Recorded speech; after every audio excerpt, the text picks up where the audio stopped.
वो संदेश भी आपका मार्गदर्शन करेंगे।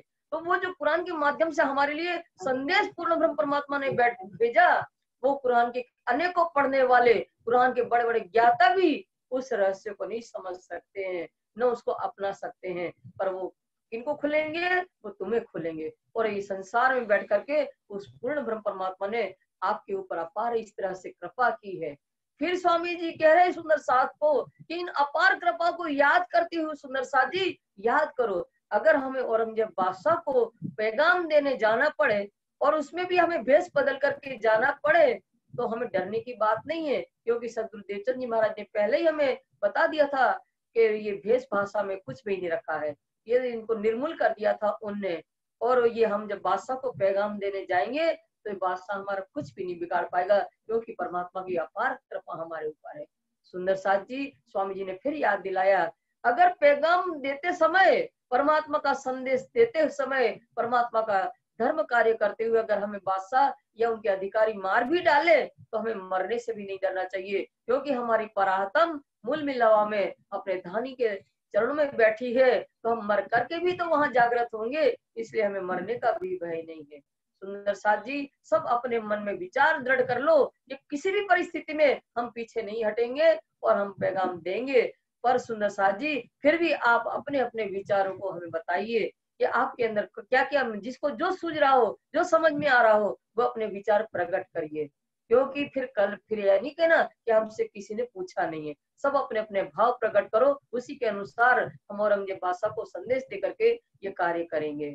फिर स्वामी जी ने कहा कि एक तो साकुमार बाई औरंगजेब बादशाह जो है, साकुमार बाई की वासना है, उनके अंदर परमधाम का अंकुर है, तो वो अंकुर अपना प्रभाव अवश्य दिखाएंगे। इसलिए हम उनको पैगाम जब देने जाएंगे तो फिर वो औरंगजेब बादशाह हमारे ऊपर अमानवीय व्यवहार या कठोर बर्ताव नहीं करेगा, क्योंकि उनके अंदर साकुमार बाई की वासना है और हम परमधाम में सब एक साथ एक दिल्ली में रहे हैं, तो इसलिए वो हमारे साथ कोई भी ऐसा अनुचित व्यवहार नहीं करेगा। इस तरह से सारा विचार विमर्श करके सुंदर साथ के बीच में सबने ये निश्चय कर लिया दिल में, कोई भी परिस्थिति होगी हम साकुमार बाई वासना को जागृत करके रहेंगे। अपना पैगाम औरंगजेब बादशाह को, धनी का पैगाम है, इमाम मेहदी के जाहिर होने का, क़यामत का जो संदेश है वो दे करके ही रहेंगे। तो इस तरह से बाग के अंदर मंत्रणा करके, कल आपने सुना था बाग में इस तरह से मंत्रणा हुआ कि कोई भी परिस्थिति में हम औरंगजेब बादशाह को पैगाम देंगे। तो वहां से फिर उठ करके आए, शाम हो गई थी, तो अब उठ करके अपने घर में सब लोग आ गए। फिर कहाँ रात को मिलके बैठे महज पक्की पर रहे। अब वहां अब दृढ़ संकल्प कर लिया कि औरंगजेब बादशाह को किसी परिस्थिति में हमें संदेश देना ही है। तो सब कुछ सुंदर साथ मिल करके, जो दिल्ली के अंदर जामा मस्जिद है, और वो जामा मस्जिद की सीढ़ियों पर, बहुत ऊंचाई पर है जामा मस्जिद, और बहुत सारी सीढ़ियां भी है, उसमें लाल पत्थर की बनी है जामा मस्जिद। वहां उन सीढ़ियों पर बैठ करके मोमिन जो है ये सनंद वाणी को गा रहे हैं। कहाँ जाए के सनंद गावत है कलाम है। तो सनंद वाणी के उन प्रकरणों को उच्च स्वर में गा रहे हैं। जोश भरे न देखी दुश्मन खलक जो आम है। जोश भरे न देखी दुश्मन खलक जो आम। उच्च स्वर में सनंद वाणी मोहम्मद साहिब की महिमा से भरपूर वाणी गा रहे हैं। पर ये जोश है, इनको जोश और उमंग के साथ जो वाणी गा रहे हैं, तो ये परवाह नहीं कर रहे हैं कि जो आम जो वहां के लोग हैं मुसलमान भाई, वो हमारे दुश्मन है। हम मोहम्मद साहिब का नाम ले रहे हैं इस तरह से, तो हमारी गर्दन भी उड़वा सकते हैं, पर इनको कुछ भी इनकी तरफ ध्यान नहीं है। उत जाए के गावत है बानी है। तो नित्य प्रतिदिन जामा मस्जिद की सीढ़ियों पर जाकर के सनंद वाणी को गाते हैं। सब दिल में ना आवी करे सब अपनी मानी है। सब दिल में ना आवे, किसी प्रकार का इनके अंदर संदेह उत्पन्न नहीं हो रहा है कि क्या मुसलमान भाई कहीं हमें मार ना दे। तो ये इनके मन में किसी भी प्रकार का भय या संदेह नहीं है, ये अपने मन माने ढंग से सनंद वाणी को गा रहे हैं। जोश धनी सिर ऊपर नजर नहीं संसार है। नजर नहीं संसार है, जोश धनी सिर ऊपर है। इनको अंदर आवेश है परमात्मा का, और परमात्मा की कृपा इनके ऊपर है, छत्र छाया के रूप में धनी इनकी सहायता कर रहे हैं। इसलिए इनको संसार, मायावी संसार की तरफ इनका ध्यान नहीं है कि कोई हमारा क्या बिगाड़ेगा। निसंक चर्चा करते हैं परवाह नहीं लगा रहे। परवाह नहीं लगा रहे, निसंकोच होकर के, निर्भय होकर के, भय नहीं है इनके अंदर, इस तरह से वाणी सनन की वाणी उच्च स्वर में गा रहे हैं, परवाह नहीं लगा, संसार वालों की कोई परवाह नहीं करते, कोई हमारा क्या करेगा। नंदलाल घड़ियाल जी ल्याया कबीर समेत माने। नंदलाल घड़ियाल जी है, वो अपना परिवार सहित स्वामी जी की चर्चा सुन करके स्वामी जी के स्वरूप पर ईमान लाए। खिदमत में ठाड़ा रहे रहती थी पहचाने। रहती थी पहचान, स्वामी जी के स्वरूप की चर्चा सुन करके उनको पहचान हो गई, तो नंदलाल घड़ियाल जी स्वामी जी की सेवा में हाजिर रहते हैं। और राजा राम चौक और बेटा शिवराम है, और राजा राम भाई और उनका बेटा शिवराम, ये दोनों चर्चा सुनने आते हैं। दर्शन को आवे ने करे चर्चा में आराम है। रोज प्रतिदिन स्वामी जी के दर्शन करने आते हैं पिता पुत्र, और स्वामी जी की चर्चा सुन करके उनको आत्मा में आनंद होता है। मिल भाई मसलत करी रुका लिख सुनावे काने। अब फिर से साथी भाइयों ने मिल करके मन में विचार विमर्श कर रहे हैं साथी भाई मिलकर के कि ऐसा करें, योजना बनाए, एक रुक्का लिखे, अपन पत्र लिखे, उस पत्र में पूर्ण ब्रह्म परमात्मा का संदेश लगे, इमाम मेहंदी के जाहिर होने की और क़यामत संबंधी सारी सूचना लिख करके उस पत्र को अपन नंदलाल घड़ियाल जी को दे देंगे, और वो इस तरह से अपनी बात वहाँ औरंगजेब बादशाह तक पहुंच जाएगी। घड़ियाल जी ले जाएंगे चौड़े दरवाजे गुसल खाने। और नंदलाल जो घड़ियाल जी है, ये क्या करेंगे, चौड़े गुसल खाने, दरबार के अंदर, औरंगजेब बादशाह के दरबार में जब प्रवेश किया जाता है तो बाहर बाथरूम होता है, तो बाथरूम में उजू करते हैं, मतलब हाथ पैर धोते हैं वो लोग, उसके बाद उसमें प्रवेश करते हैं। तो बाथरूम में सब लोग जाएंगे ही हाथ पैर धोने के लिए, तो उस गुसल खाने ऊपर जो है चिपका देगा जी। रुक्के में लिखा जो कोई मुसलमान है। उस रुक्का पत्र में लिखा गया, हे मुसलमान भाइयों, जो भी मुसलमान भाई हो, जिनको खबर कर तो तुम ले आइयो ईमान है। जिनको खबर करा तो तुम लाइयो ईमान है। इस पत्र के द्वारा, इस रुक्का पत्र के द्वारा उस पूर्ण परमात्मा का संदेश तुम्हें भेजा जा रहा है, तुम इस संदेश के ऊपर विश्वास करके उसको स्वीकार करना। रूह अल्लाह मिसल गाजियो आए अरस से उतर रहे। रूह अल्लाह मिसल गाजियो आए अरस से उतर रहे। रूह अल्लाह कौन है, रूह माने आत्मा, अल्लाह माने वो पूर्ण ब्रह्म परमात्मा की आत्मा श्यामा महारानी, मिसल माने जमात ब्रह्म मोमिनों की, और गाजियों माने मर्द मोमिनों की जमात, जो धर्म पर निछावर होने वाली जमात, ऐसी जमात, ऐसे ब्रह्म मोमिनों की जमात जो धर्म पर निछावर होने वाली जमात को रूह अल्लाह श्यामा महारानी के अवतार ये संसार में परम धाम से अवतरित हुए।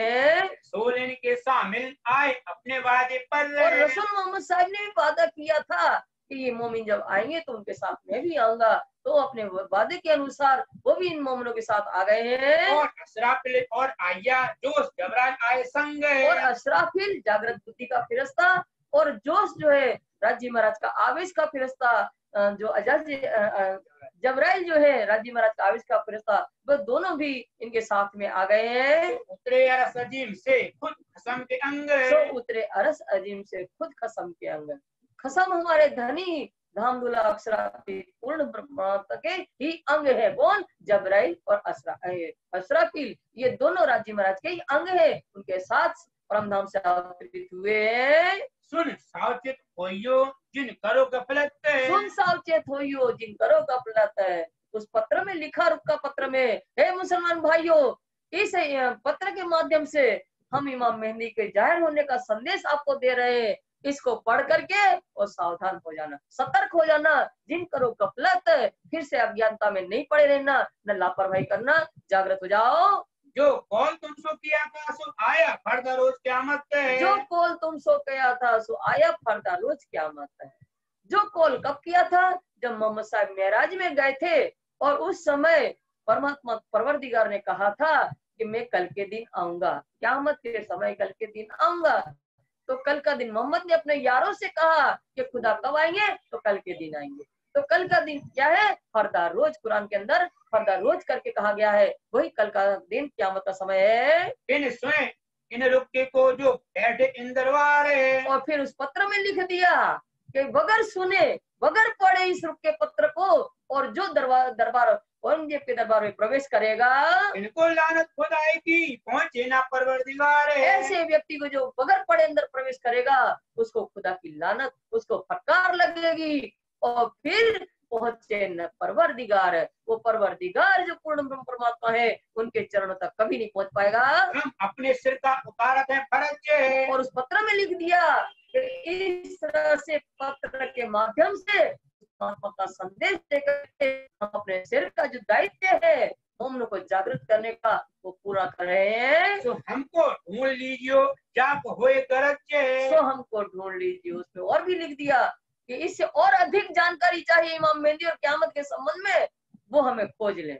जिनको भी गर्ज हो और अधिक जानने की वो हमें खोज लें। यह रुक्का लिख के दिया हाथ नंदलाल तो है। इस तरह से रुक्का पत्र में सारी हकीकत इमाम मेहदी के जाहिर होने और क़यामत के संबंध की सारी हकीकत जो कि कुरान में लिखी है वो उसी कुरान की साक्षी दे करके पत्र में लिख करके दिया। नंदलाल घड़ियालची जो है, नंदलाल घड़ियालची का अर्थ घड़ी सुधारने का नहीं है सुंदर साथ जी कि जो घड़ी सुधारता वो घड़ियालची। यहाँ घड़ियालची का तात्पर्य यह है कि नंदलाल घड़ियालची क्या काम करते हैं। सुंदर साथ जी आप पद्मावतीपुरी धाम में अगर आए हो तो आप देखोगे कि यहाँ जो पहरेदार होता है चौकीदार, वो प्रत्येक घंटे में घंटा बजाता है। हर घंटे में घंटा बजता है, 1 बजेगा, 2 बजेगा, 3 बजेगा। तो ये जो पहरेदार, क्योंकि 300-400 साल पहले घड़ी नहीं लगी रहती थी सबके घर में, तो क्या होता था ऐसे बड़े बड़े दरबार होते थे, वहां भी इस तरह की घंटा बजाने की व्यवस्था होती थी। तो औरंगजेब के दरबार में भी घंटा बजाया जाता था प्रति घंटे। तो वो नंदलाल भाई का ये काम करते थे। तो वो नंदलाल भाई को दे दिया कि ये आपको, रात को भी उनका पहरा था, घंटा बजाने का काम नंदलाल भाई का था रात को। तो मोमिनों ने उस रक्का को देते हुए क्या कहा, गोंद लगाए रात को झोड़ियो कोई के दिल खुशहाल कोई के है। दिल खुशहाल है। नंदलाल भाई ये प्रपत्र दे रहे हैं ना, रुक्का पत्र, इसके पीछे गोंद लगाना और प्रसन्नचित होकर के गुसल खाने के ऊपर चिपका देना, ये हमारा धनी का संदेश है। अब घड़ियाल जी ने सिर चढ़ाया हुक्म में। तब घड़ियाल जी, नंदलाल घड़ियाल जी ने इस आज्ञा को सिरोधार्य किया। रात को रुक्का चौड़िया कछु ना खाया गम में। कछु न खाया गम। रात्रि समय उसका पहरा था घंटा बजाने का। रात्रि के समय गया गुसल खाने पर, गुसल खाने के ऊपर सबसे ऊपर उन्होंने ये रुक्का चिपका दिया। इस कार्य करने में उसने जरा मात्र भी लापरवाही या ढीली की। हो गई फजर हुआ रुक्का जाहिर जब दूसरे दिन प्रातः हुआ तो ये रुक्का के समाचार सब जगह फैल गए। रुक्का पढ़ के बैठी जो आवते थे बाहर है। जो आवते थे बाहर है, जो बाहर से दरबार के अंदर प्रवेश कर रहे थे वो सब गुसल खाने में जाते थे हाथ धोने के लिए।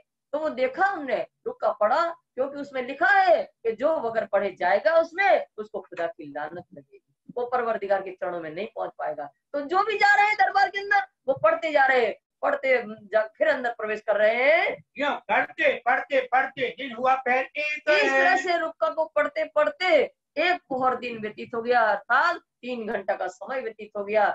सुबह के 9 बज गए हैं। बाजत बाजत रुक्के को कई पढ़ गए अनेक। ऐसे उस रुक्के को पढ़ते पढ़ते अनेक लोगों ने उस रुक्के को पढ़ा। शोर भया दरबार में भाई खबर सुल्तान है। भाई खबर सुल्तान है, शोर हुआ दरबार में। दरबार में शोर ऐसा हल्लम नहीं मचता है, बादशाह बैठा है सामने, किसी की हिम्मत नहीं है कि उनके सामने कुछ बोल ले। तो क्या होता है वहां खुसर खुसर होने लगी। देखा ऐसा खुसर खुसर होते होते वो जानकारी बादशाह तक पहुंच गई। मंगाए लिया रुक्के को तब थई पहचाने। तो बादशाह समझदार, उसने रुक्का को उतरवाया वहां से, उमलाया और उसने पढ़ा।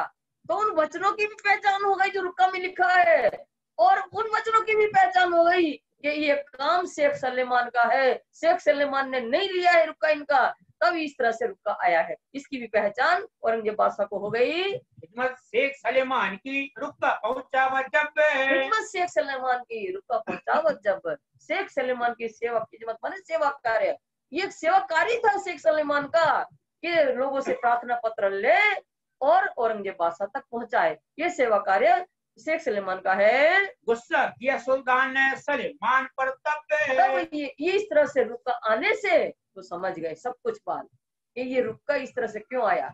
तब उन्होंने क्रोधित हुए शेख सलेमान के ऊपर। ये रुक्का आया ते ना करी खबर। क्यों ये रुक्का आया देखो कर खबर न करिए तुम, ये इस तरह से रुक्का भेज शेख सलेमान क्यों आया है। इससे ये मालूम होता है कि ये पहले तुम्हारे यहाँ आए होंगे, इस रुक्के के बारे में तुम्हें मुझे जानकारी नहीं दी है। इन रुक्के से मालूम हुई ये फरियाद तुझ ऊपर है। ये फरियाद तुझ ऊपर है शेख सलेमान।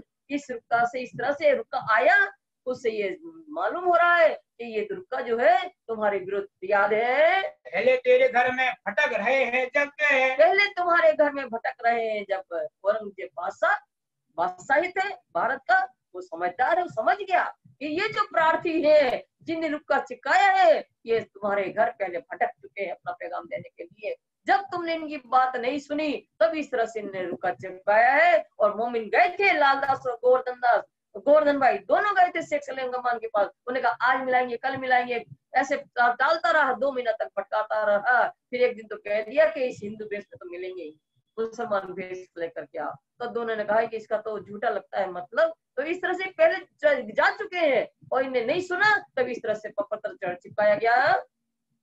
कानो जब न सुनी उन रुक्का चौड़ा तब तो बादशाह कह रहे हैं, और ये बादशाह शेख सलेमान से कि जब तुमने उन लोगों की फरियाद अपने कानों से नहीं सुनी है तब इस तरह से उन लोगों ने रुक्का चौड़ा है। तुम्हें जो लगता था इसी काम ऊपर हमने जो तुम्हें रखा है शेख सलेमान, यही कार्य के लिए ही तो हम तुम्हें वेतन दे करके कार्य के लिए रखा है कि लोगों के पत्र हमारे तक पहुंचाओ।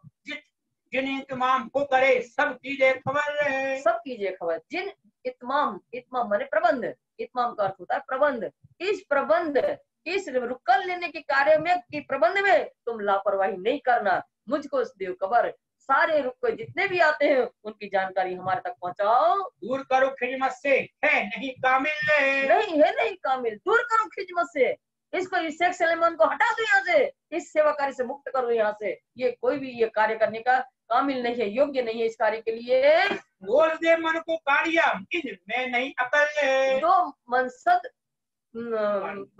दो सदी मनसब काढ़िया इनमें नहीं अकल। मनसब माने पद, उस पद के लिए जो वेतन उसको मिलता उसमें से 200 रुपया काट लिए गए। और उन्होंने कहा कि इस शेख सलेमान के अंदर काम करने की बुद्धि नहीं है। ये खिदमत इनसे तभी लई छुड़ा है। ये खिदमत जो ये सेवा कार्य था पत्र लेने का, बादशाह तक पहुंचाने का, ये सेवा कार्य शेख सलेमान से उसी समय छुड़वा लिया गया। बेटा अब्दुल्ला शेख निजाम का नई खिदमत है। तो बेटा शेख निजाम कौन है? औरंगजेब बादशाह के दरबार का उस्ताद है।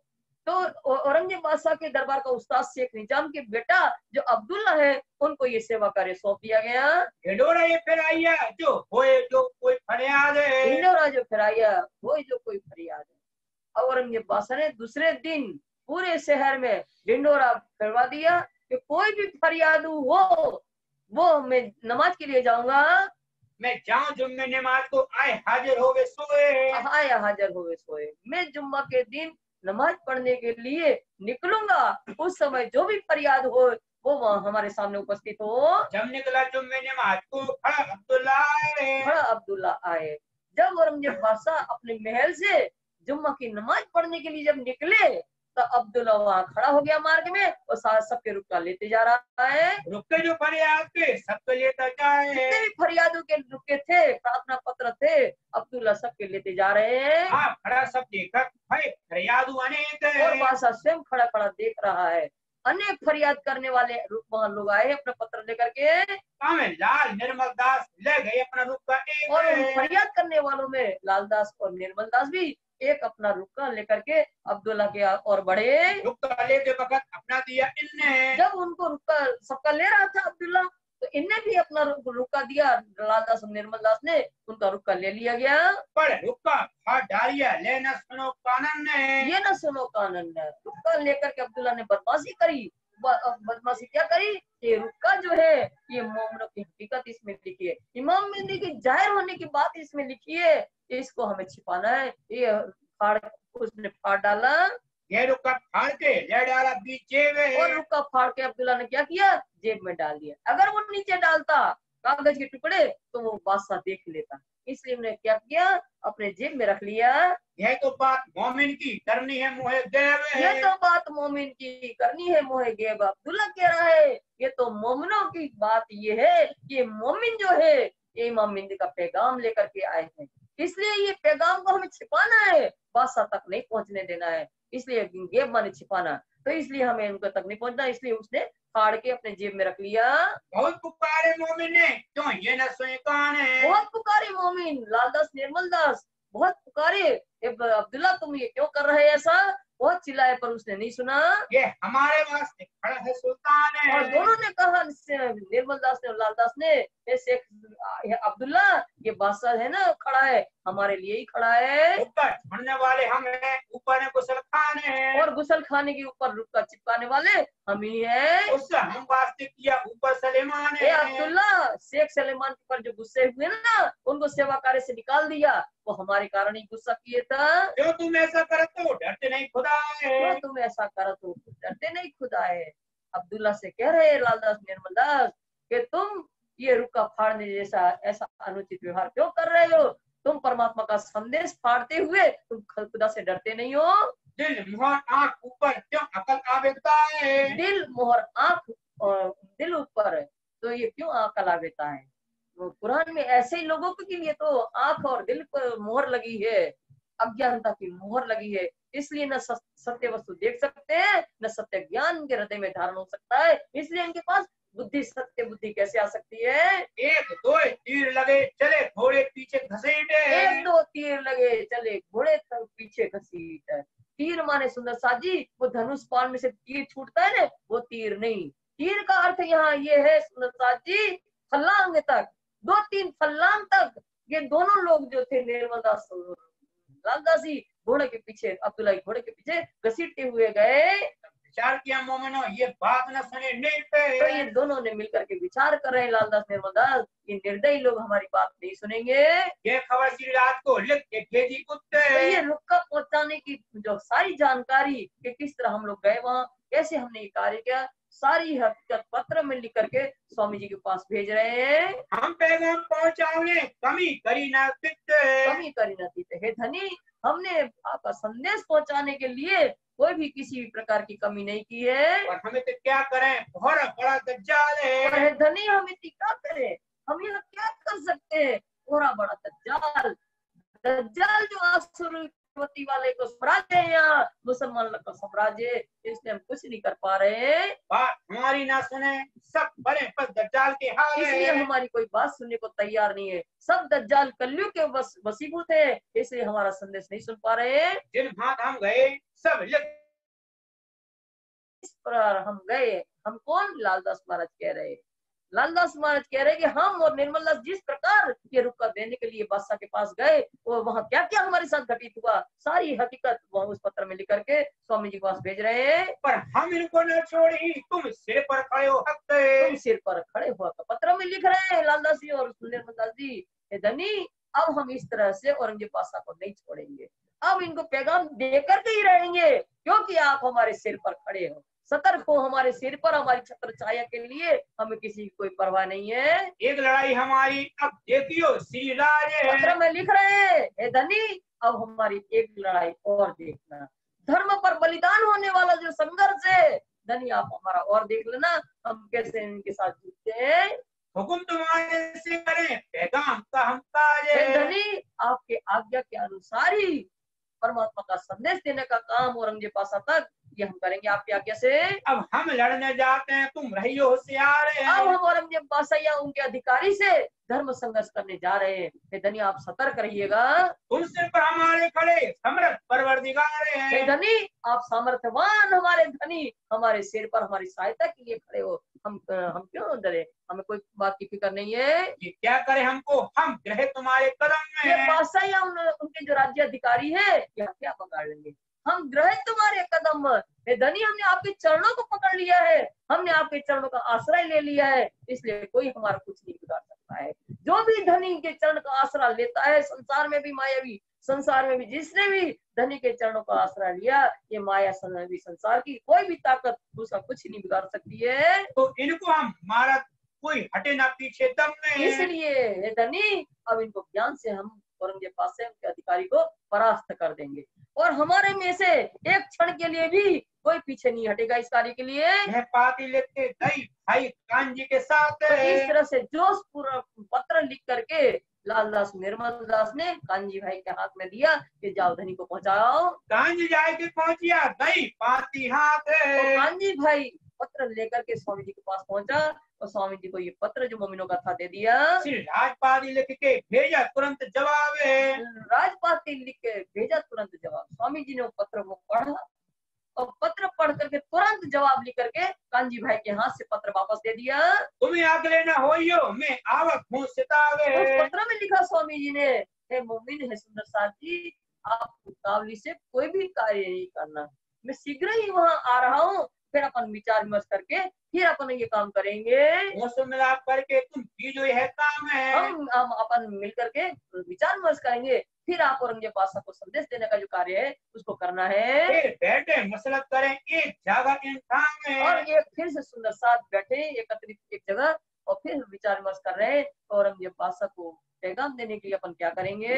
आदि पहुंची आए थे मिल बाकी सब साथ है, मिल बाची सब साथ। इतने में ही धनी का लिखा हुआ पत्र आ गया और अपने प्रियतम का पत्र सुंदर साथ मिल करके पढ़ रहे हैं। राय देखे श्री राज की यहाँ लेनी दज्जाल सो बात है, यहाँ लेनी दज्जाल सो बात है। सुंदर साथ धनी के आगमन की प्रतीक्षा कर रहे हैं। क्यों कर रहे हैं? लेनी दज्जाल सो बात है। ये दज्जाल प्रवृत्ति के जो लोग धर्म विरोधी औरंगजेब बादशाह और उनके जो राज्य अधिकारी है उनसे जो धर्म संघर्ष करना है उसमें स्वामी जी का मार्गदर्शन लेना आवश्यक है, इसलिए उनकी प्रतीक्षा कर रहे हैं। जो करते दूसरे दिन आए पहुंचे श्री राज, क्यों करते ये सुंदर साथ विचार विमर्श कर ही रहे हैं कि दूसरे दिन श्री जी आप कामावाड़ी से चल करके सुंदर साथ के पास दिल्ली आ गए। चांदी चौक की हवेली छत्री के घर इनका है, और चांदनी चौक के पास छत्री की हवेली के पास घर में आए पहुंचे इन काज। कौन से काज? सुंदर साथ को मार्गदर्शन देने के कार्य के लिए स्वामी जी आ गए हैं। है तो लाल भाई इनमें का आई क्यों मिला उस हवेली में लालबाई जो लालदास महाराज की धर्म पत्नी है सुंदर साथ की सेवा करने के लिए रह रही है। स्वामी जी वहाँ उस हवेली में आए और फिर सुंदर साथ से मुलाकात हो रही है। सास बेटे मसरत करी तब जवाब किए आप है, तब जवाब किए आप। सुंदर साथ सब बैठे मिल करके और स्वामी जी बैठे हैं वहाँ विराजमान है। श्री जी आप सुंदर साथ से कह रहे हैं, पूछ रहे हैं कि औरंगजेब बादशाह को पैगाम देने के लिए आप क्या करना चाहते हो? तुम्हें क्या करना पहुंचाने पैगाम, औरंगजेब बादशाह तक पैगाम पहुंचाने के लिए आप क्या करने के लिए तैयार हो? साथ ही जवाब दिया जो उसमें हम टूक टूक हो इनका में, हम टूक टूक हो इनका। साथ सुंदर साथ जो मोमिन बैठे हैं वो कह रहे हैं जोश में आवेश में भर करके उमंग के साथ, हे धनी ये काम करते हुए कौन सा काम? औरंगजेब बादशाह को पैगाम पहुंचाने के लिए हम टूक टूक होने के लिए तैयार है, हम मर मिटने के लिए तैयार है और बादशाह को पैगाम देके रहेंगे। कोई बात की फिक्र हमारे मन में ना है, हमें किसी की बात की फिक्र नहीं है, हमें मरने का भी भय नहीं है कि मुसलमान हमें गर्दन उड़ा देंगे, हमें नहीं है। हमारे मन में किसी भी बात की चिंता फिक्र नहीं है। जो डरे इन बात से एक तरफ हो जाए, जो इन बात से डरे भयभीत हो वो हमारे में से एक तरफ हो जाए। किसको ये भय लगता हो कि औरंगजेब बादशाह अगर ये हमारी बात सुनेगा तो गर्दन उड़ा देगा क्योंकि हिंदुओं का दुश्मन है, अगर इस बात से किसी को भय लगता हो वो हम में से अलग हो जाए। हमको एक हुक्म तुम्हारा दरकार है, हमको एक हुक्म तुम्हारा है दरकार है। मोदी सुंदर साथ कह रहे हैं धर्म पर निछावर होने वाले, हे धनी हमें सिर्फ आपकी परवाह है, आपके आदेश की परवाह है और आप हमें आदेश दो, हम इस कार्य में लगने वाले हैं। और बात न जानी बिना तुम परवरदिगार है, और कुछ बात नहीं जानते बिना तुम परवरदिगार, हम यही जानते हैं कि हमारा परवरदिगार साक्षात अक्षराधिपूर्ण परमात्मा सामर्थ्यवान धनी हमारे सिर पर है और हम कुछ नहीं जानते हैं। हम तो अपने वजूद को करें कुर्बान ऊपर इस्लाम है, हम तो अपने वजूद को करें ऊपर कुर्बान इस्लाम। इस्लाम माने सत्य धर्म के लिए हम अपने शरीर का बलिदान करना चाहते हैं, हम तो मर मिटेंगे इस कार्य के लिए। हमको सूझी बिना करे है काम है। साथ धनी से कह रहे हैं आवेश में भर करके, हे धनी वगर पैगाम दिए वगर औरंगजेब बादशाह को जब तक पैगाम न दे दे तब तक हमें कोई कार्य नहीं सुनेगा। जो सिनों का देखते श्री राज भाई खुशहाल है, इनका ऐसा धर्म पर बलिदान होने का इनके अंदर जो जोश है मोमनों का, ये जोश देख करके धनी प्रसन्न हो रहे हैं मोमनों के ऊपर। तब दिलासा नहीं पड़ी मोमनो हाल है, मोमनों का ऐसा हाल देखा कि धर्म के लिए अपने आप को निछावर करने के लिए तैयार है, मौत से नहीं डर रहे हैं। इनका ऐसा हाल, इनकी ऐसी भाव दशा को देख करके धनी सांत्वना दे रहे हैं। इन्हों को देखे आसिफ ऊपर दिन इस्लाम है, इन्हों को देखे आसिफ ऊपर दिन इस्लाम। सत्य धर्म पर निछावर होने वाले सच्चे धर्म प्रेमी देखा इन मोमनों को। ये बख्शिश हक की नहीं और का काम है, ये बख्शिश हक की नहीं औरों का काम। धनी कह रहे जो तुम्हारे अंदर जोश है, जो तुम निर्भय होकर के काम करने का जो तुम्हारे अंदर आवेश है, ये जो है पूर्ण ब्रह्म परमात्मा ने तुम्हें बख्शिश दी है। इस ऐसा निर्भय होकर के कार्य करने की बख्शिश किसने दी? सामर्थ्य किसने दी? उस पूर्ण ब्रह्म परमात्मा ने दी। औरों का नहीं काम, और बुद्धिल जो लोग हैं ऐसे जोखिम भरे काम करने के लिए उनका काम नहीं है। बातें करे जोश में एक पे एक सरस से, बातें करे जोश में एक पे एक सरस है। अपने धर्म के ऊपर कुर्बान होने के लिए एक से बढ़कर एक आवेश में भरकर इन मोमिन बातें कर रहे हैं। हुए मगन दीन में करते हैं हंस हंस से, हुए मगन दीन में करते हैं हंस हंस। ये ऐसे मोमिन, धर्म पर निछावर होने वाले मोमिन उमंग में भर करके और हंसते हंसते अपनी कुर्बानी की बात कर रहे हैं। रसोई कर सी रात को गाया इत्ते, और स्वामी जी के लिए भोजन तैयार किया गया, और भोजन तैयार करके और फिर स्वामी जी को भोजन करवा रहे हैं। श्री श्याम भाई राम राय कदमों लाभ इन बखत, और राम राय और श्याम बाई लालदास महाराज की बेटी है और राम राय उनके दामाद है। इसी समय वो भी आए, स्वामी जी के चरणों में प्रणाम किया। कोई लियावत मिठाई को कोई और साजे, श्री जी आप भोजन करने के लिए विराजमान है, तो स्थाई सुंदर साथ जो है दिल्ली के, वो क्या कर रहे हैं, परोसने के लिए कोई अपने घर से मिठाई ला रहा है या कोई और साज है और जो सामग्री बनी है अच्छी अच्छी, वो स्वामी जी को परोसने के लिए उमंग में भर करके ले आ रहे हैं। सब कुशल होए के अनुभावत है सीनाले, सभी सुंदर साथ परम प्रसन्नचित होकर के अपने प्रियतम को भोजन करवा रहे हैं। कुशल होए के रजा गई सीनाले, अब यहाँ प्रसन्नचित होकर के सुंदर साथ स्वामी जी को जाने की अनुमति दे रहे हैं। जाए पधारो एक गान अब देखो हमारा काजे, और सुंदर साथ जाने की अनुमति देते हुए कहते हैं, धनी आप एकांत में एक जगह सुरक्षित स्थान पर विराजमान होइए और वहां बैठ करके हमारा जो ये धर्म कार्य हम कर रहे हैं, पैगाम देने का जो काम हम करने जा रहे हैं, उसका नेतृत्व धनी आप वहां बैठ करके करिए। श्री मोहम्मद कहे मोमिनो सुनियो यह गीतक श्री मोहम्मद स्वामी लालदास जी कहते हैं, सुंदर साथ जी ये वृतांत आप सुनो कि किस प्रकार रुक्का छोड़ करके नंदलाल के हाथ से वहां भेजा, और आगे जो होगा उसका भी राज्य महाराज के हुक्म से सुनाया जाएगा। अब आगे तुमको कहो जो हुआ हुक्म हक, हुक्म हक आगे से आगे जो भी होगा संदेश पहुंचाने के बारे में वो राज्य की आगे से बताया जाएगा। जो हुआ हुक्म हक, साथ सब मिल बैठ के लगे करने प्रयाण, अब सुंदर साथ सब मिल करके धर्म पर निछावर होने वाले ऐसे मोमिन है, ये बैठ करके विचार विमर्श कर रहे हैं कि धनी ने तो हमें आज्ञा दे दी है और धनी से हम कह चुके हैं जोश में कि धनी हम मर मिटेंगे पर औरंगजेब बादशाह को पैगाम दे करके ही रहेंगे। अब विचार विमर्श कर रहे हैं सुंदर साथ धर्म पर निछावर होने वाले कि अब धनी अब औरंगजेब बादशाह को किस तरह से पैगाम पहुंचाया जाए। अब हमको क्या करना, ये क्यों ले आवे ईमान, ले आवे ईमान, ये क्यों लावे ईमान, ये क्यों लावे पहचान है, ये क्यों लावे ईमान है। सुंदर साथ भी बैठ करके विचार विमर्श कर रहे हैं कि हम औरंगजेब बादशाह को पैगाम किस तरह से पहुंचाएं, और औरंगजेब बादशाह तो इमाम मेहंदी स्वरूप के ऊपर और ये हमारे जो पैगाम है इनके ऊपर कैसे विश्वास लाएगा। बिना आपा दिए और न लिया जाए, और फिर विचार कर रहे हैं, योजना बना रहे हैं कि बिना आपा दिए और न लिया जाए, अपनी आत्मा को कुर्बान किए बगैर औरंगजेब बादशाह की आत्मा को जागृत नहीं किया जा सकता है। यही दिल में विचारिया और नहीं हो पाए, यही दिल में विचारिया कि अपने आप को समर्पित करना ही है, अपने आत्मा को कुर्बान इस कार्य के लिए करना ही है, यही दिल में, और नहीं विचार, और उपाय है ही नहीं कोई। अपने आप को कुर्बानी देने के सिवाय और कोई उपाय नहीं औरंगजेब बादशाह को पैगाम देने के लिए। कायरों के दिल में बड़ा जो बैठा डर रहे, तो कायर जो लोग थे सुंदर साथ के बीच में, उनके मन में भय बैठ गया कि ये तो लगे हैं जोश में, और यहाँ तो औरंगजेब बादशाह हिंदू का दुश्मन है, मरवा डालेगा। ऐसे कायर जो लोग थे उनके अंदर भय बैठा है मरने का। दिल में मुनाफिकी थी बनाए बातें करे ऊपर, दिल में मुनाफिकी थी और बनाए बातें करे ऊपर। ऐसे जो कायर लोग होते ना, तो ये जब मोमिन कह रहे हैं कि हम तो कुर्बान इस कार्य के लिए, तो ये भी कहते हैं हाँ कुर्बान होना चाहिए, कुर्बान होना चाहिए, ऐसा ये लोग भी कह रहे हैं मुनाफिक वाले। और फिर जब कुर्बानी का समय आता है तो पीछे हट जाते हैं ये लोग।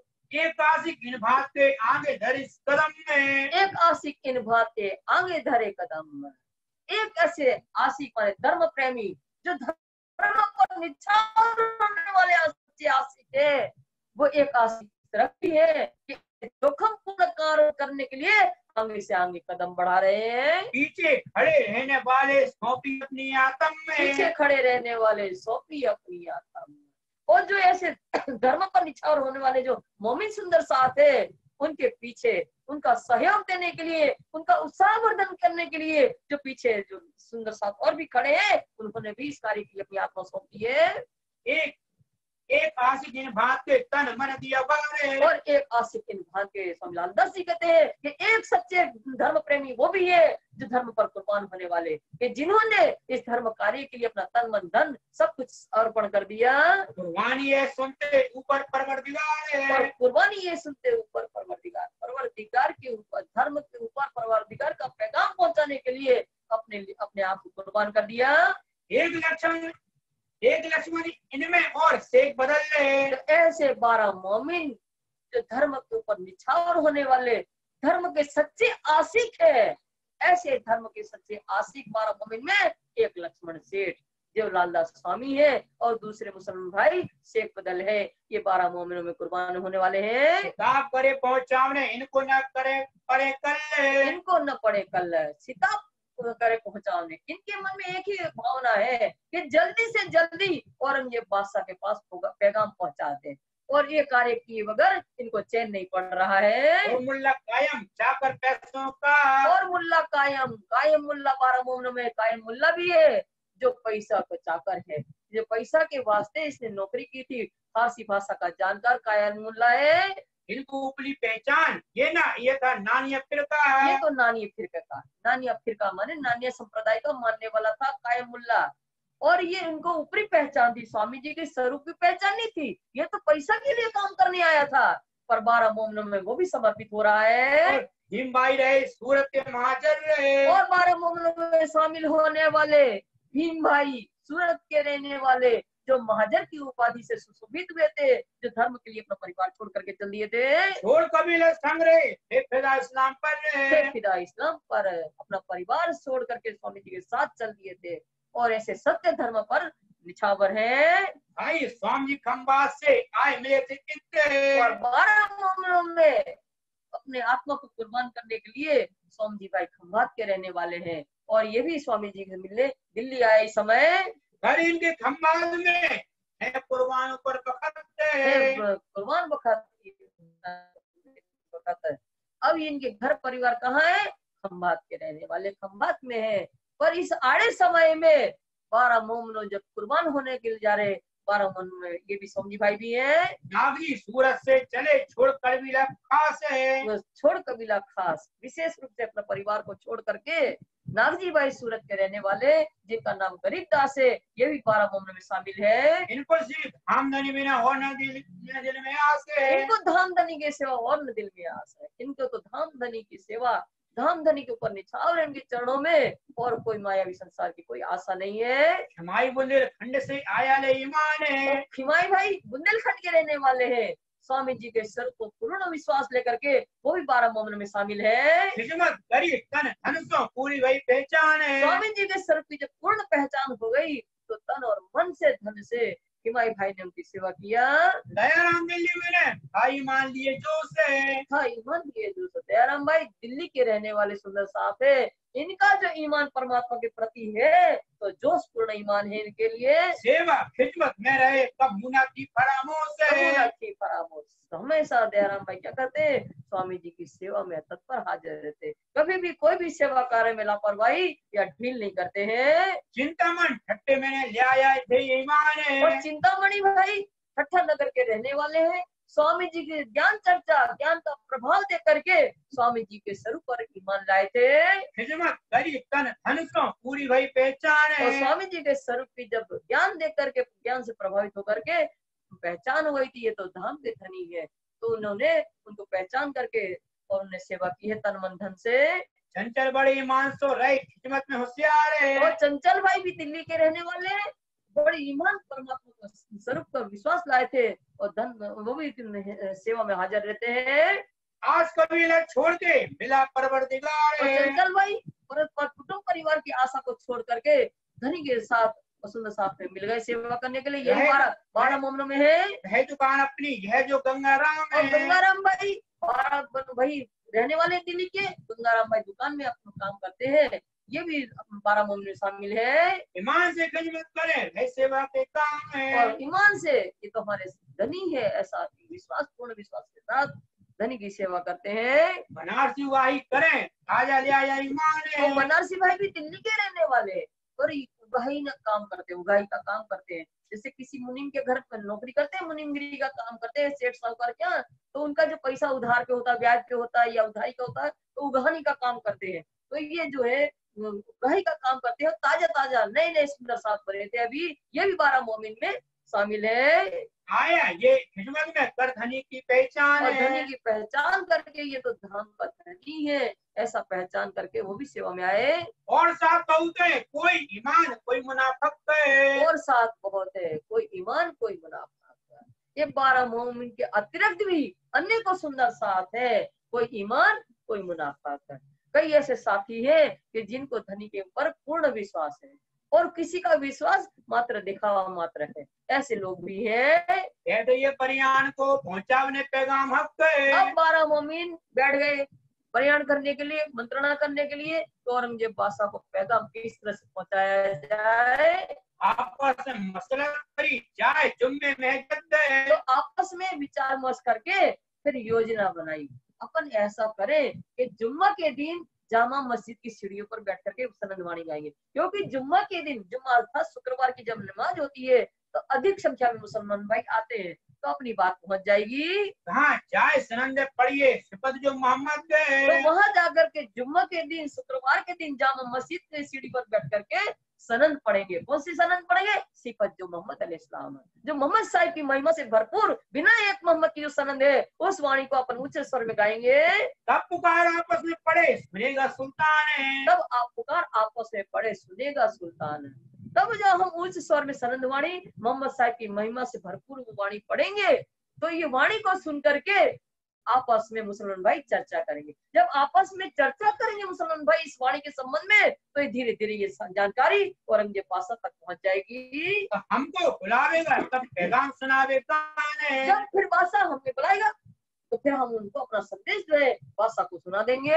है मसलत करके जाए खड़े महजन में। तो इस तरह से योजना बनाई, सलाह में मशवरा किया, और योजना के अंतर्गत दूसरे दिन 12 मोमिन जो जामा मस्जिद है दिल्ली के अंदर, वहां जाकर के बैठ गए सीढ़ियों पर सनदवाणी को गाने के लिए।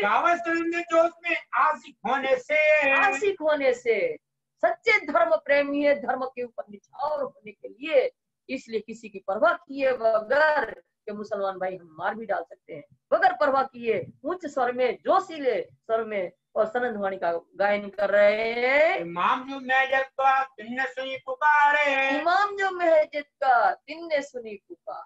इमाम माने आगेवान। इमाम का अर्थ होता है धर्म का नेतृत्व करने वाला, धर्म उपदेशक। वो इमाम जो मस्जिद का था, जामा मस्जिद का, उन्होंने उच्च स्वर से गाई जाने वाली इन मोमिनों के द्वारा सनदवाणी को सुना, तो वो वहां से मस्जिद से उतर करके नीचे आ गया। खूब ऊंचाई पर मस्जिद है और खूब सारी सीढ़ियां हैं। हम तो गए थे देखने और देखा है, लाल पत्थर की पूरी मस्जिद बनी है, बहुत विशाल मस्जिद है वो। उधर आया ऊपर से सुनी सिफत परवरदिगार। इमाम मेहंदी की जब महिमा सुनी, तो इमाम जो था मस्जिद का, वो सीढ़ियों से उतर करके इन मोमिनों के पास आ गया। नाम सुनत इमाम का भूख हुआ खुशहाल है। वो इमाम जो था मस्जिद का, उन्होंने इन मोमिनों के मुख से इमाम मेहंदी की प्रकट की होने की बात और इमाम मेहंदी की महिमा को सुना, तो वो बहुत प्रसन्न हो गया। मोमिन मुख देख के जोश भरे लिए हाल है। मोमिन मुख देख के ये जोश लिए हाल है। उस इमाम ने देखा, मस्जिद के इमाम ने मोमिनों के तेजस्वी नूर भरे मुखड़े देखे, और इनके अंदर जिनकी भाव दशा जो थी मोमिनों की, वो एकदम जोशपूर्ण भाव दशा को देखा, तेजस्वी मुखड़े को देखा, तो क्या किया? देखे तारा दीन के नजर करी आसमान। देखे तारा दीन के, ये तो धर्म के चमकते सितारे। और उन्हें नजर करी आसमान की तरफ, नजर करके और दुआ मांग लगे खुदा से, रहमत रहमत करके हुई हक सुभान है। हुई हक सुभान है। तो नजर तरफ, आसमान की तरफ नजर करके दुआ मांगी, हे खुदा खैर कर, रहमत उतरी है, परवरदिगार की रहमत उतर रही है, मैं जाऊं सुल्तान पे लेके अपने साथ। तो फिर वो इमाम स्वयं कहने लगा, हे मोमिनो, मैं तुम्हें स्वयं अपने साथ इमाम बादशाह के पास ले चलूंगा, औरंगजेब बादशाह के पास ले चलूंगा। बात तुम्हारी मैं कहूँ, ले चला पकड़ के हाथ। और उन मोमिनों से कहा इमाम ने कि तुम्हारी जो बात है औरंगजेब बादशाह से मैं स्वयं करूंगा। इस तरह से उनका हाथ थाम करके मोमिनों का और औरंगजेब बादशाह के दरबार की तरफ ले चल रहा है। अंदर जाए कि ये कहीं आया पैगाम ईमान में। जामा मस्जिद के उस तरफ लाल किला है, बीच में मेन रोड है, इस तरफ जामा मस्जिद है और उस तरफ लाल किला है। जो भी दिल्ली गए हो उन्होंने देखा, मैंने तो देखा है, हम दोनों जगह देखने गए थे। तो अब वो साथ में लेकर पास में पैदल पैदल जैसे जा सकते हो, पास में ही है। जब इमाम जो था मस्जिद का अंदर गया महल के अंदर, तो मैंने अंदर जाके कहा, हे बादशाह, इमाम मेहदी का संदेश आया है और मैं उनके लोगों को लेकर आया हूँ। मिल जाए लोग तिनके, तुम आइयो ये काम है। तुम आइयो ये काम है बादशाह, मैं इमाम मेहदी के लोगों को लेकर आया हूँ और तुम महल से बाहर निकल करके आओ इनसे मुलाकात करने के लिए। महल में से निकल के, महल में से सुन के निकल आया सुल्तान है। तो महल के अंदर था और मुझे बादशाह जब इमाम की बात सुनी इस तरह की, तो वो महल से बाहर निकल करके आ गया। बादशाह हुआ डाला चबूतरे पर, हाथ आसा एक सुने कान है। हाथ आसा टेक सुने कान है। वो चबूतरे पर खड़ा हो गया। लाल किला के अंदर ऊंचा एक मार्बल का चबूतरा बना है और दोनों तरफ खुले हाल है, एक आम और दूसरा है खास, और बीच में वो चबूतरा बना है। मैंने वो देखा जा करके। तो एक खास लोग के लिए वह खुला हाल है, वो खास लोग बैठते हैं, एक आम माने साधारण जनता बैठती है और फिर ये सुनवाई करता है। तो बादशाह उस चबूतरे पर खड़ा हो गया और आसा टेक, आसा माने लाठी, वो 6 फुट से भी लंबे थे औरंगजेब बादशाह।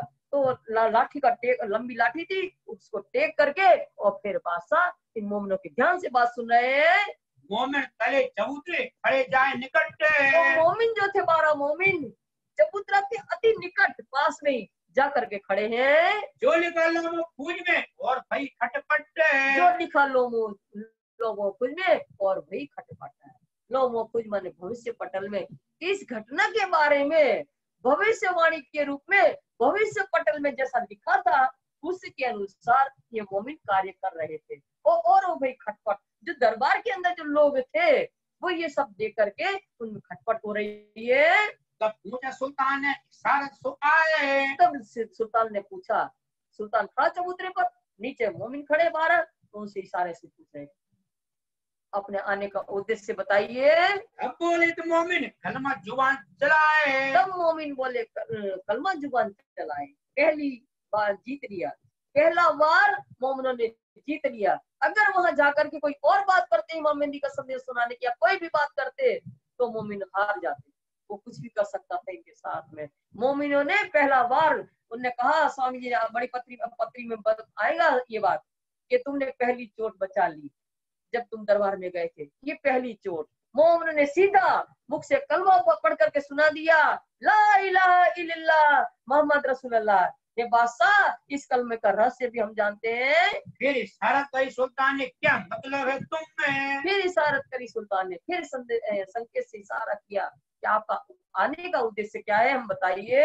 अब इनने जवाब दिया, दीन इस्लाम के आशिक हम में। दीन इस्लाम के आशिक हम। हमारा मोमिन कह रहे हैं बादशाह, हम सच्चे धर्म के आशिक हैं, धर्म प्रेमी हैं, हम धर्म के आशिक हैं, सत्य धर्म के। मतलब अपना कहो, कछु मांगो मुझसे।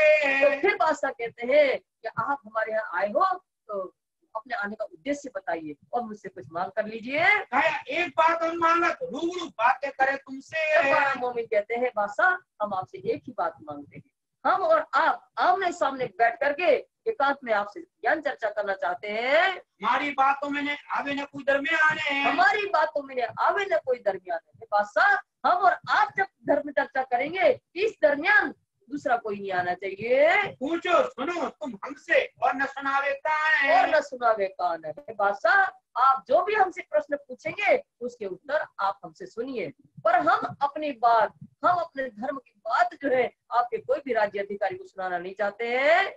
फिर मोमिन से पूछिया, कछु और कहो सबब पे। फिर मोमिनों ने से फिर औरंगजेब बादशाह ने पूछा कि आप अपने आने का उद्देश्य और तो बताओ, क्या आप कारण है? तुम्हें तो कैसे सुनाया, हमें नहीं, मुर्दार का मतलब पे। तो फिर ये मोमिन 12 मोमिन जोश से बोले, हे बादशाह, हमने आपको पहले ही कह दिया कि मुर्दार मायावी संसार की कोई भी चाहना हम लोग को नहीं है।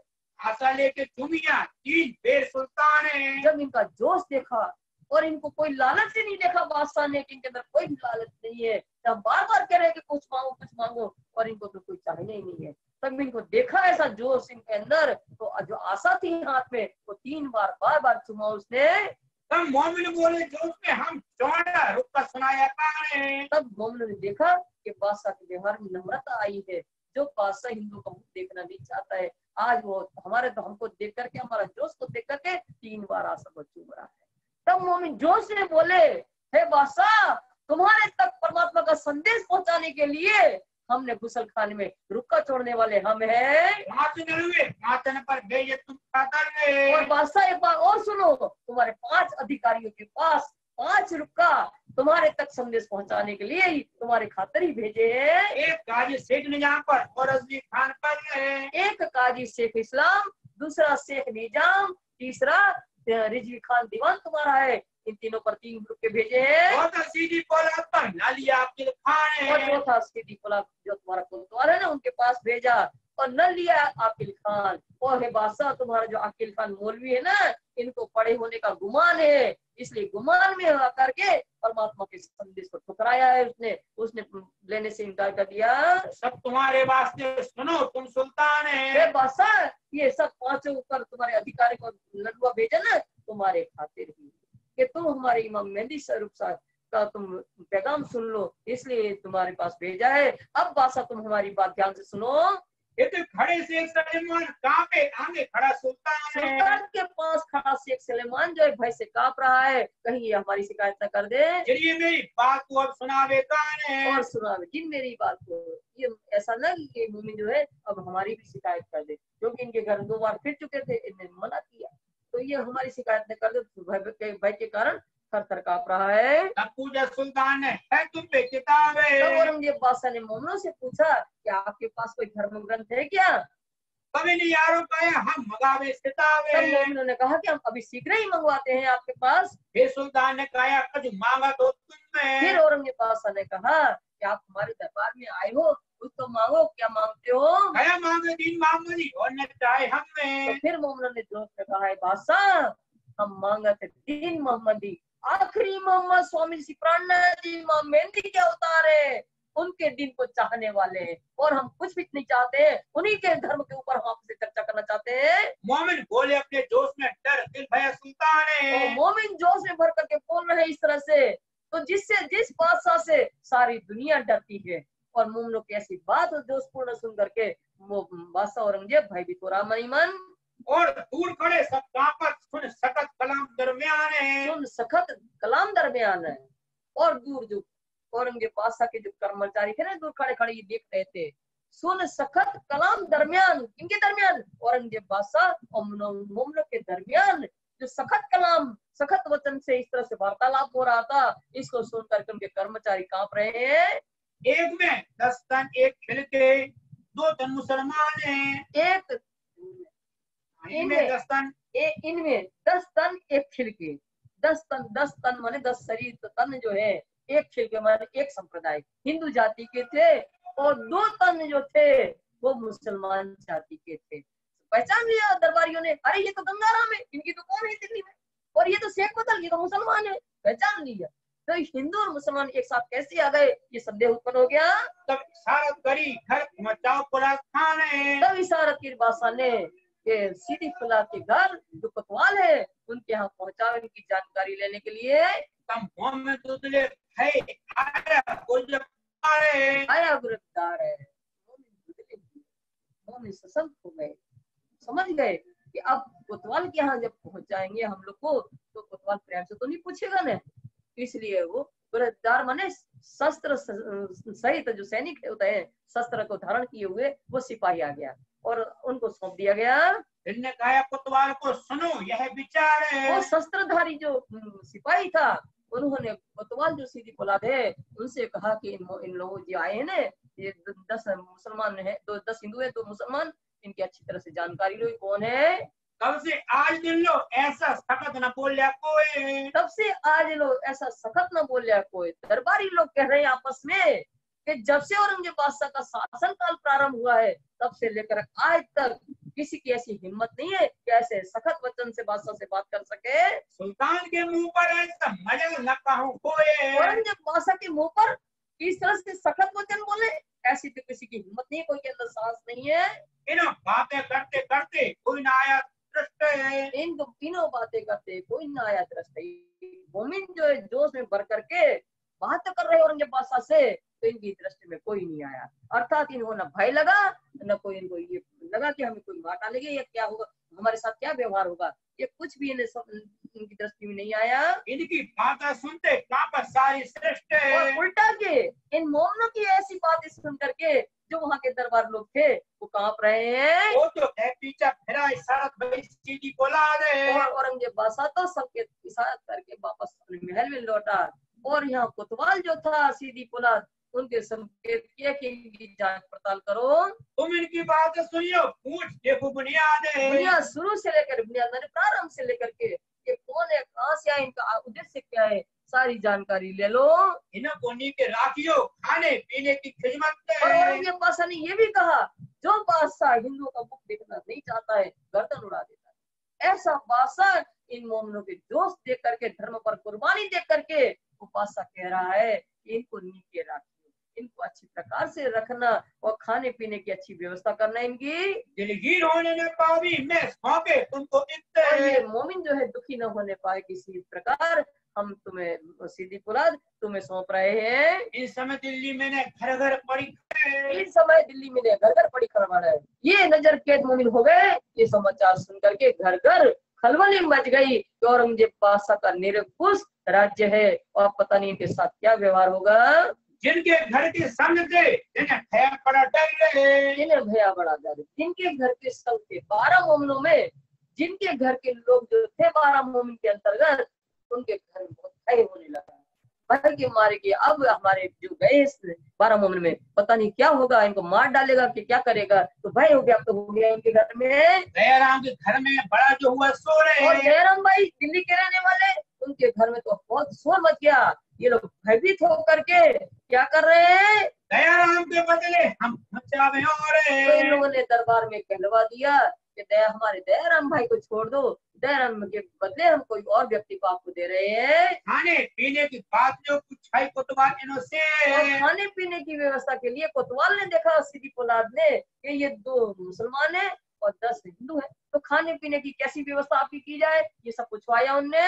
मोमिन मन विचारिया कहे करियान आपस तो में। उन्होंने मन ही मन विचार किया और उनसे कहा कि हम आपस में सलाह मशवरा करके हम आपको उत्तर देंगे। 10 तन को लेके ये 2 तन बराबर तो रहे। मोमिनों ने क्या किया, विचार विमर्श करके 10 तन को लेके ये 2 तन बराबर, 10 जो हिंदू थे और 2 मुसलमान थे, उन दोनों को एक कर लिया, मतलब ये 12 एक हो गए। मोमिनों ने विचार किया कि हम तो उस पूर्ण ब्रह्म परमात्मा की अंगना है, ये मायावी संसार का खेल देखने आए हैं, क्या हिंदू क्या मुसलमान, मुसलमान में भी तो हमारे प्रियतम की अंगना आई है, उनमें भी तो ब्रह्मांड मोमिन आए हैं, तो सब एक आत्म स्वरूप हो गए, आत्मा एक आत्मा हो गए, सब 12 एक, हिंदू मुसलमान सब एक हो गए। आत्म तो सौनी एक से जुजवी से दे, एक आत्मा एक पूर्ण ब्रह्म परमात्मा की अंगना है हम, ऐसा भाव लेकर के उन्होंने जाहिर कर दिया।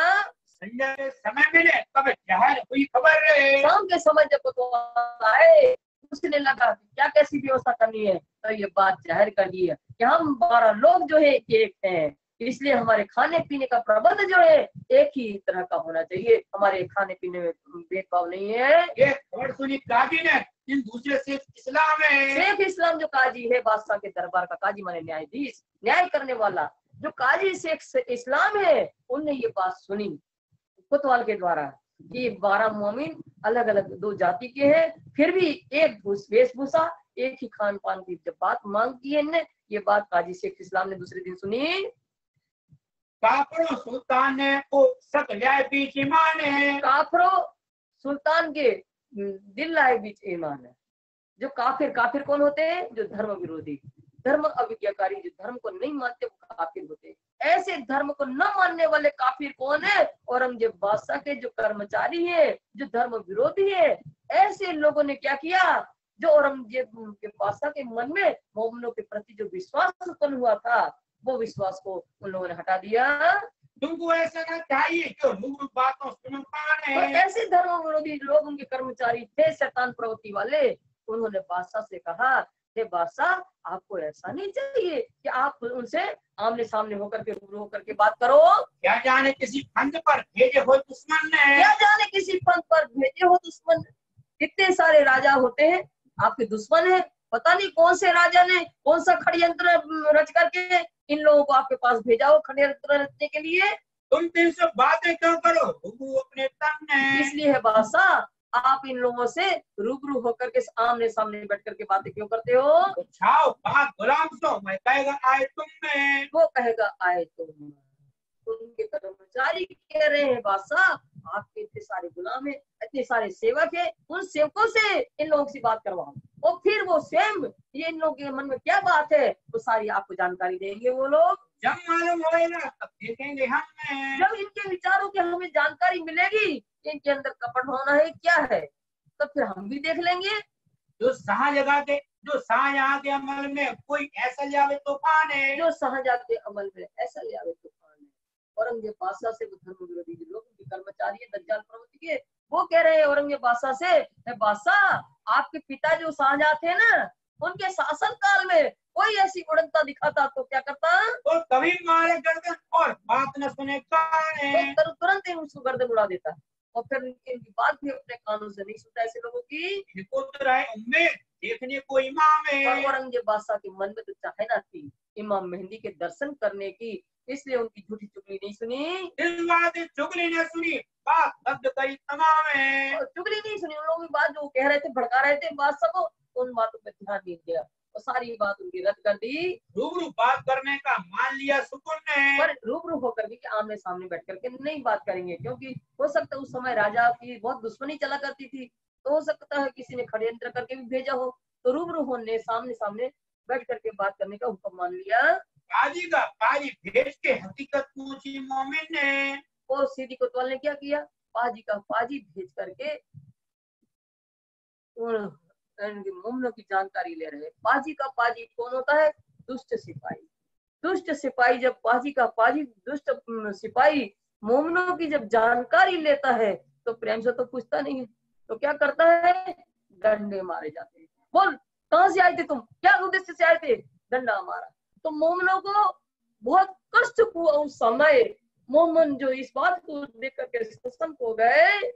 कभी पास तो हुए मोमिन होशियार है, मोमिन होशियार खबरदार हो इन बात से। जब मोमिनों को इस तरह से डंडे पड़े उनके ऊपर, उनको इस तरह से कष्ट हुआ, तो इस बात से मोमिन सतर्क हो गए। और सतर्क होकर के क्या कहने लगे, श्रीराज के ठोर को यह न खबरदार है, श्रीराज के ठोर को यह न खबरदार। मोमिन सतर्क हो गए कि ये जो अपन को कष्ट मिला है, इस कष्ट की जानकारी अपन अपने धनी के पास नहीं जाने देंगे, उनकी तरफ तक ये बात नहीं जानी चाहिए। शेख इस्लाम तो जब हुआ मजबूर है, जब शेख इस्लाम काजी से इन 12 मोमिनों की जब बात हुई, चर्चा हुई, तब दिनों से कही यो जवाब पर सहूर है। तब शेख इस्लाम से मोमिन कह रहे हैं, हे शेख इस्लाम काजी जी, आप हमारी बात को ध्यान से सुन करके और सहूर से हमारी बात का तो आप उत्तर दीजिए। हमारे पैगंबर ने ये फरमाया तुमने, हमारे पैगंबर ने क्या दे फरमाया तुम।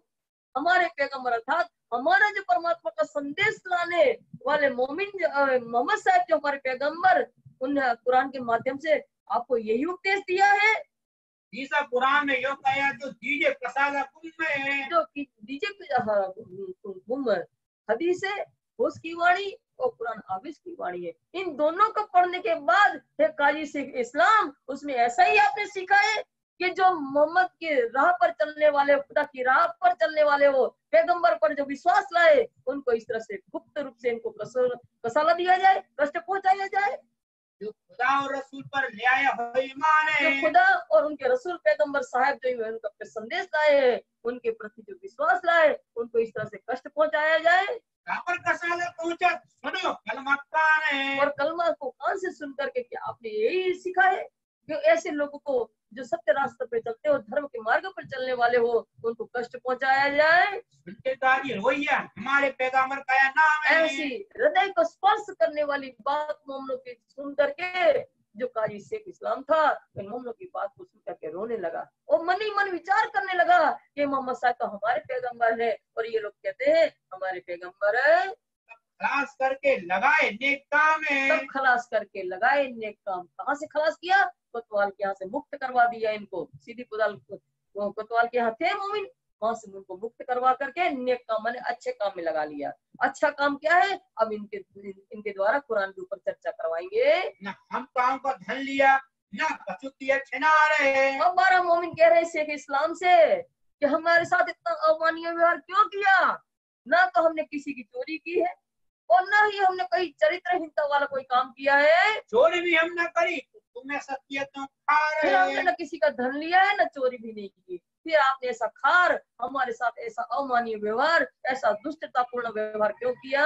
हमने सोबत करे सुल्तान की, न जाए उनके घर। तो फिर 12 मोमिन कहते हैं आप नहीं चाहते कि हम औरंगजेब बादशाह के साथ रूबरू होकर के बात करें? ठीक है, नहीं जाएंगे, हम उनके घर भी नहीं जाएंगे और औरंगजेब बादशाह के सोबत में बैठ करके उससे आमने सामने बात भी नहीं करेंगे। हम रहेंगे तुम पे, सुनो तुम खबर रहे। हम आपके पास रहेंगे ऐसे के इस्लाम काजी जी, हम आपके पास ही रहेंगे 12 मोमिन। और आपकी बात हमारी बात आप ध्यान से सुन लो, जो हम संदेश देना चाहते हैं वो ध्यान कृपा करके आप हमारी बात सुन लो। इन्ना इल्जुल्ला सूरत पूछे तिनके माने। तब शेख इस्लाम काजी ने इन 12 मोमिन से पूछा कुरान का निकाल करके, इन्ना इंजुल्ला सूरत जब निकाली तो इन्ना इंजुल्ला सूरत का अर्थ पूछ रहे हैं कि इसका स्पष्ट हमें उत्तर दीजिए कि इन्ना इंजुल्ला क्या है। तो इन्ना इंजुल्ला में क्या है? लैलतुल कद्र की रात्रि का वर्णन उसमें लिखा है। तो मोमिनों ने उन लैलतुल कद्र रात्रि, जो महान रात्रि है लैलतुल कद्र, इन्ना में जो लिखी है तकरार, 3 तकरार की बात, तो ब्रज रास और जागने की बात है। तो ये सारी बात स्पष्ट करते हुए कह दिया कि पहला भाग जो है इन्ना जो 3 तकरार की बात बताई गई है, 3 भाग की बात बताई है कद्र की, तो पहला भाग है जो नूह नबी के घर में, तो हूद नबी के घर में हुआ, वो पहले दिन की लीला। और नूह नबी की किश्ती पर बैठा करके जो बाग में छोड़ी गई वो दूसरा दिन का दूसरा भाग है। और तीसरे दिन की जो है वो मोहम्मद साहब जो पैगाम लाए हैं, तीसरे दिन की लीला, वो 3 भाग का वर्णन स्पष्ट करते हुए मोमिन इनको काजी शेख इस्लाम को बता रहे हैं। ये दिन को राजी हुआ जान पने, राजी हुआ जान पने। जब इन लैलतुल कद्र की रात्रि का जो स्पष्टीकरण करके मोमिन ने बता दिया तो राजी हुआ जान पने कि कुरान हमारी है और हमारी कुरान का रहस्य ये मोमिन जान है। ऐसा समझ करके वो बहुत प्रसन्न हो रहा है। तब सुल्तान शेख इस्लाम ने इनका ज्ञान दे करके मोमिनों का कि कुरान के प्रति का अटूट विश्वास, ऐसा रहस्य ये जानते हैं। ऐसा सोच करके शेख इस्लाम ने औरंगजेब बादशाह से कहा कि इन मोमिनों को हम अपने घर ले जाना चाहते हैं। इन्हों की खिदमत में करूं, सुनो मेरी गरज है। सुनो मेरी गरज है। औरंगजेब बादशाह से कह रहा है ये मोमिनों की सेवा में करना चाहता हूँ, ये मेरी गरज है, मेरा स्वार्थ है, इसलिए कृपया मेरी प्रार्थना आप स्वीकार करिए। कभी हुक्म हुआ ले जाओ अपने पास है। तो औरंगजेब बादशाह ने तुरंत आदेश दे दिया शेख इस्लाम को, इन मोमिनों को अपने घर ले जाइए। इन्हों की खिदमत कीजिए जैसे छूटी आस है। इन्हों की खिदमत कीजिए। औरंगजेब बादशाह फिर भी शेख इस्लाम से कहते हैं कि इनकी अच्छी प्रकार से सेवा करना और छोटी दिल की आस है। दिल में जो आस थी औरंगजेब बादशाह के अंदर इन मोमिनों से ज्ञान चर्चा करने की, इमाम मेहंदी के दर्शन करने की, इनके माध्यम से आशा इनकी भंग हो गई। उनने इसी वक्त में कहा मंगाए मली दे वो इन्ने, मंगाए मली दे इनने इस समय कौन ने? औरंगजेब बादशाह ने शेख इस्लाम से ये भी कहा इन मोमिनों को मजीद मंगा करके इनको अच्छे से अच्छा भोजन करवाना। उस समय सुंदर साथ जी 400 वर्ष पहले, 300-400 को 350 वर्ष पहले क्या होता था? सबसे उत्तम भोजन यही माना जा रहा था कि अच्छी शुद्ध घी में पूरी बनी, फिर उसको मीड़ा, उसमें शक्कर वगैरह मिला करके, घी वगैरह मिला करके वो मलिदा जो चूरमा वगैरह कहलाता है, वो सबसे अच्छे से अच्छा भोजन यही होता था। औरंगजेब बादशाह कहते हैं ये मोमिनों की अच्छी प्रकार से सेवा करना, इनको अच्छे प्रकार के मलिदे वगैरह भोजन, श्रेष्ठ भोजन करवाना, इनको खिदमत करो इनकी ना तनकीर होए आपन ने। और इनकी ऐसी सेवा करना कि ये मोमिन जो है अपने से दुखी न होने पावे किसी बात पर, ना दलगीर होए आपन ने, ना दलगीर हुए आपन ने इसी वक्त में कया, उनने इसी वक्त ये कहा मंगाए मली दे वो इन्ने, मंगाए मली दे दो इनने। खिदमत करो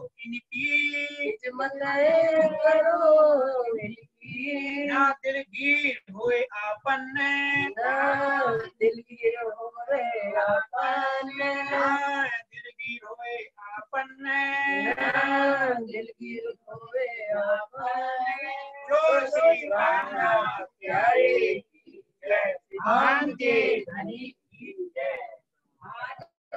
आनंद